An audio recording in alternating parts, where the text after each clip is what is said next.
Now, I'm the type of person that tries pretty hard to stay out of YouTube drama, but alas, it seems as though I've been thrust into it by association. Now, recently, Derek Savage has issued several takedown notices against reviews of his film Cool Cat Saves the Kids. After facing some heat for it, he has now posted a video defending those takedowns, saying that those videos weren't actually fair use at all. It is because of this video that I'm now making a video instead of having this conversation over email. Because Derek, you're absolutely right that there's a lot of misinformation about copyright and fair use. So in a calm and civilized manner without attacking your character, I'm making this video to help you and everybody else understand exactly what fair use is. Now, in the video you posted, you made the following statement. There is so many lies and just misinformation on the internet about copyright infringement and fair use. And I want to clarify the difference between copyright infringement and fair use. But unfortunately, the video showed no such distinction. Instead, you just showed examples where defendants have claimed fair use without actually winning the case. You made no effort to explain why those cases weren't fair use, and you made no effort to explain what would have made them fair use. Your position is that using portions of copyrighted materials in your own work and then monetizing that same work is copyright infringement. The examples that you provided as previous case law were, in fact, copyright infringement. Despite claiming fair use, the defendants did not meet the qualifications required to be considered fair use. However, the reviews that you issued takedown notices against and even this video do fall under fair use, and I will explain it in thorough detail with factual evidence. Now, when you say that you shouldn't believe everything you hear on the internet, I completely agree with you, which is why my understanding of fair use is not based off of YouTube comments or random articles. They're based off of actual legal documents being interpreted by legal professionals. Fair use is not just a magical word that people use to try and get out of copyright infringement. Fair use is a very real exemption to copyright infringement laws. Keyword here being exemption. Fair use dictates that as long as certain qualifying factors are met, you do not need permission from the copyright holder to be able to use, publish, and yes, monetize portions of their works in your own. After watching through your entire video twice, you did not offer any explanation as to what these copyright infringers could have done to fall under fair use. As someone whose entire business relies on fair use law, I am happy to explain them for you. Rogers took this picture,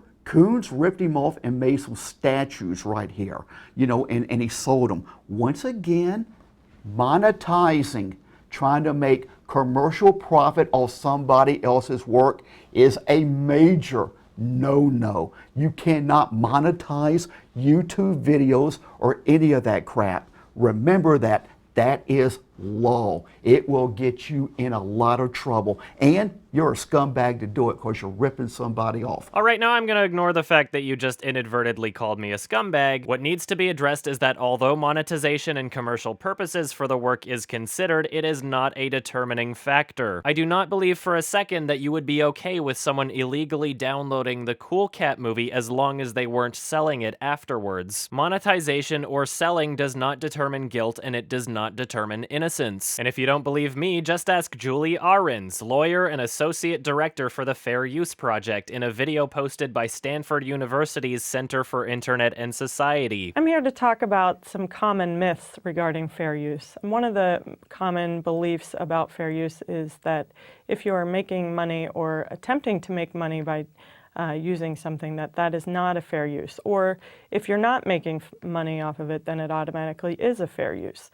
This isn't a true distinction.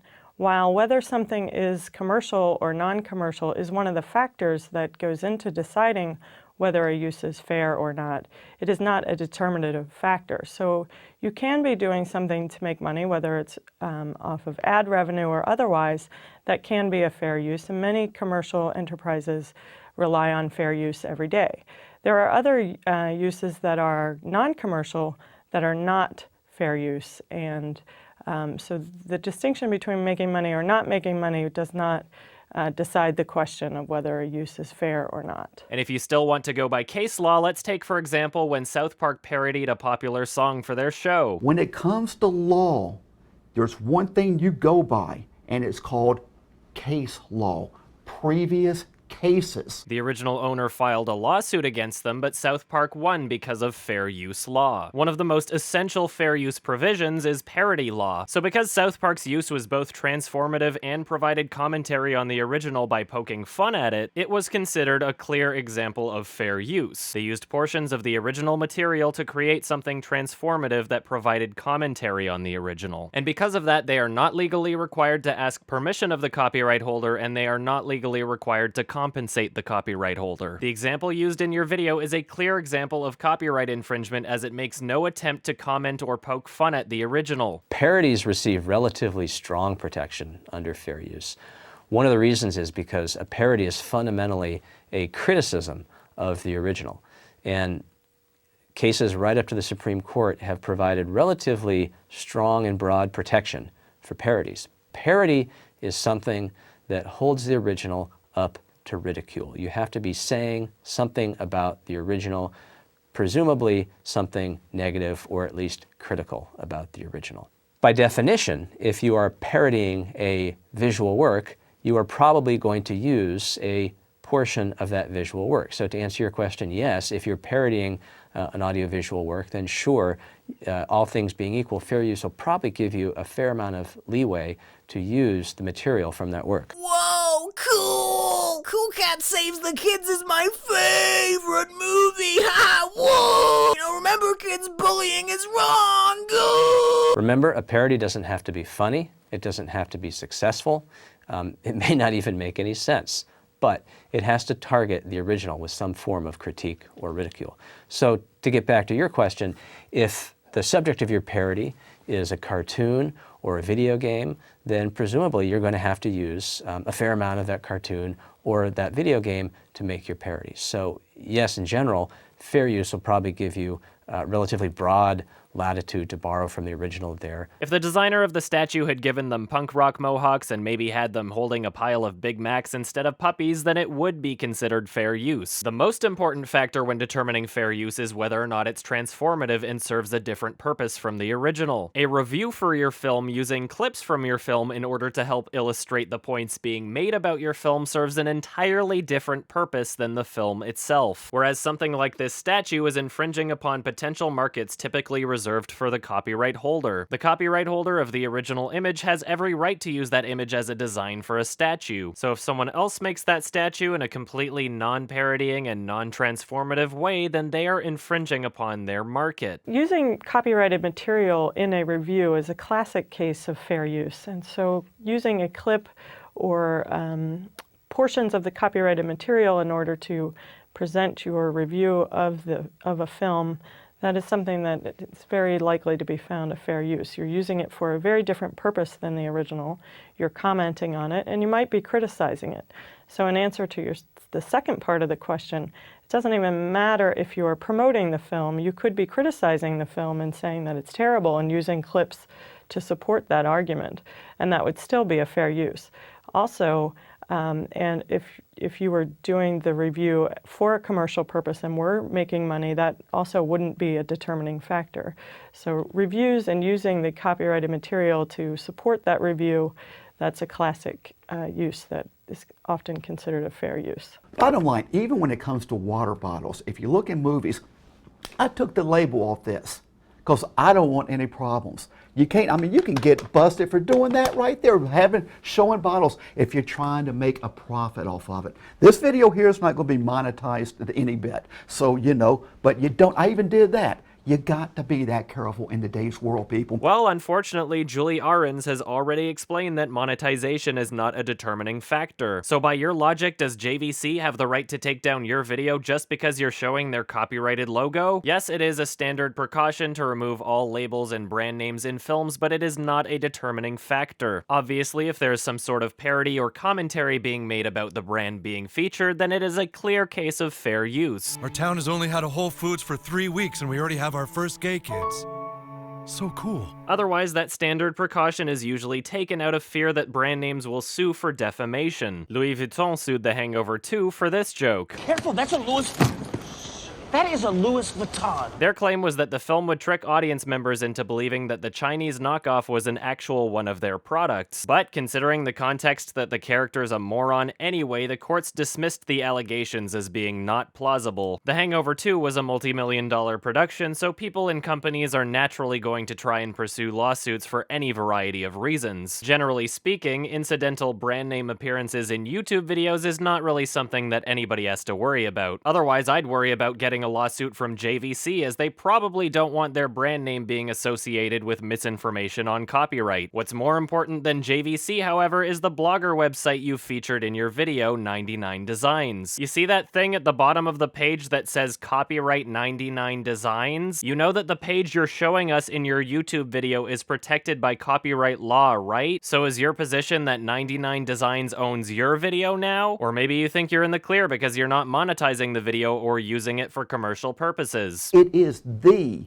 anti-bullying and kids gun safety movie. Or using it for commercial purposes. Get your own copy of the movie. It's only $9.99. My God, you can afford that. Get your own copy of the movie and see how entertaining and enjoyable this film is. Bottom line, my word to you, my guarantee to you, you never seen nothing like a Cool Cat Saves the Kids film. I guarantee that. Oh, what was that, Derek? If you're using portions of copyrighted material in your video that you intend to make money on, then it's copyright infringement? Lucky for you, that's not how it works. Just like those reviews you took down are fair use, your video is also fair use. You are ironically exercising fair use in order to spread misinformation about fair use. How do you think the website is able to show you the pictures they're talking about, Derek? They're advertising their design services on the same page and making money off of it, so according to you, that's illegal, right? According to you, you are promoting a website that is actively participating in copyright infringement while you simultaneously denounce copyright infringement. How do you think you're able to show us the pictures that the website is talking about? Did you get permission from 99 Designs, Art Rogers, Manny Garcia, and Patrick Cariou to make this video? This video that you are using for commercial purposes? No, because it's fair use. I apologize for not staying as calm as I originally intended on being, but in terms of the reviewers that you've affected, you are literally infringing upon their copyright right now. And abusing YouTube's copyright system to hold their channels hostage like this is not something that I can defend. They have the legal right to be able to publish and monetize their fair use videos, and you are literally infringing upon that right. You can't just keep showing us examples of defendants claiming fair use and then act as though that somehow delegitimizes fair use as a whole. This guy,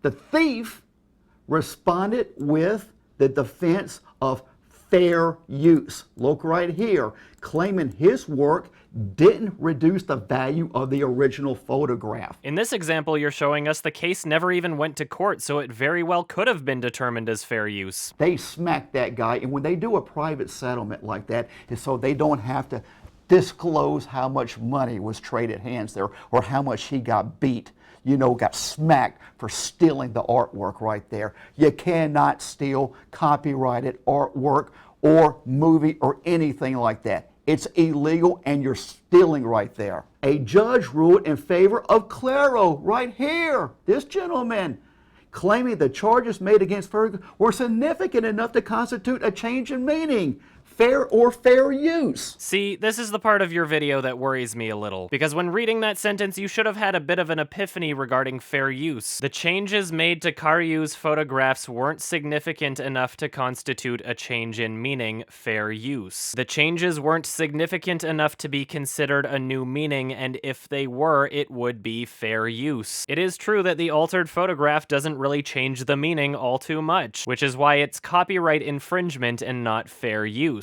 However, if the changes in the original are significant enough to constitute a change in meaning, then it can be considered fair use. This is supported by the very article that you're claiming states the opposite. If somebody uploaded scenes from Cool Cat Saves the Kids and didn't provide any sort of parody or commentary or criticism, and the only difference was that they photoshopped sunglasses onto Cool Cat's face, then you're right that it would not be considered fair use. That would be copyright infringement, because although photoshopping sunglasses onto him would be changing changing the work, the changes would not be significant enough to constitute a change in meaning, fair use. On this website you're showing us, it's clear that they're running advertisements. Hey, it's Funhouse. Those guys are pretty cool. Once again, by your own logic, you are promoting a website that is actively participating in copyright infringement. Once again, according to you, you are copyright infringing both this website and the guy that took this photograph. As for this last example, it's not exactly as simple as you're saying it is. All they did, I mean, how long is a song? About 3 minutes.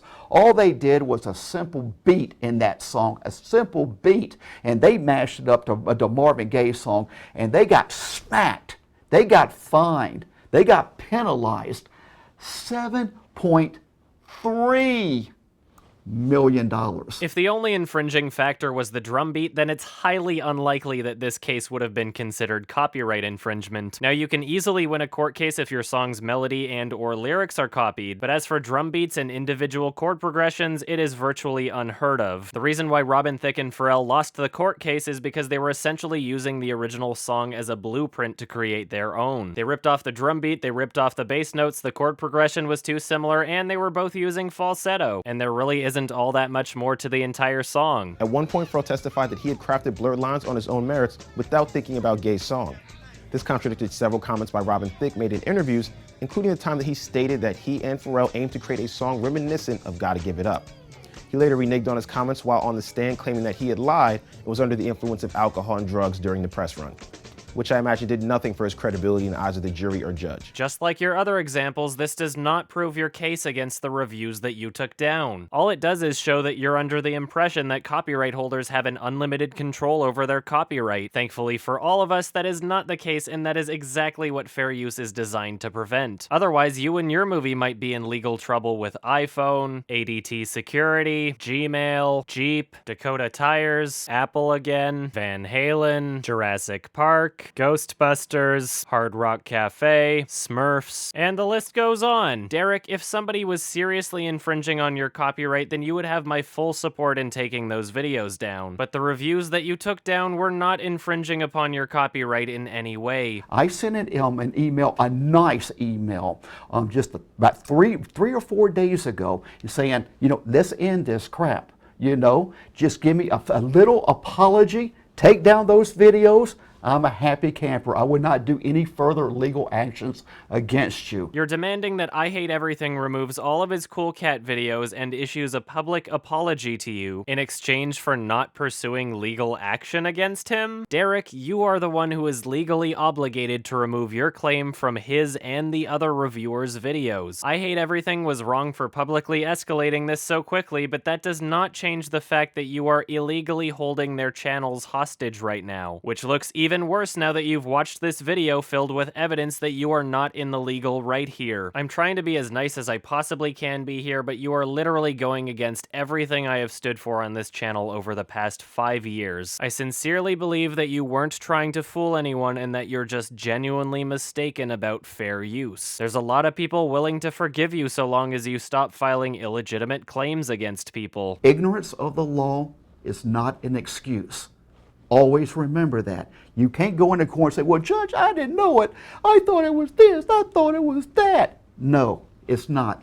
Ignorant of the law is not an excuse. There is a lot of misinformation about copyright law. Even though my videos are fair use, I've dealt with more copyright claims than I can count, which is why every single one of my videos, including this one, is mirrored on my website, yourmoviesucks.org. Having my own website that doesn't rely on YouTube is a great safety net against copyright claims. Whenever a video of mine is unjustly taken down from YouTube, people can just watch on my website instead. Now, since my videos are fair use, I've won every single copyright dispute that's been thrown my way. But you never know when one's gonna strike next, so it's good to keep everything backed up. Anyway, before you respond to this, please try and remember that I'm not trying to be mean to you here, I'm only trying to correct the facts. That is not being a bully right there to any degree. Stating a fact is a fact. So now that you know the facts, please take initiative and restore their videos. You are not legally allowed to hold the videos hostage behind a set of demands. Even if you don't think that this is the right thing to do, please do it because it's the only legal thing to do, Derek. You've already stated in your video that their reviews have not negatively impacted your sales whatsoever. Over the past week,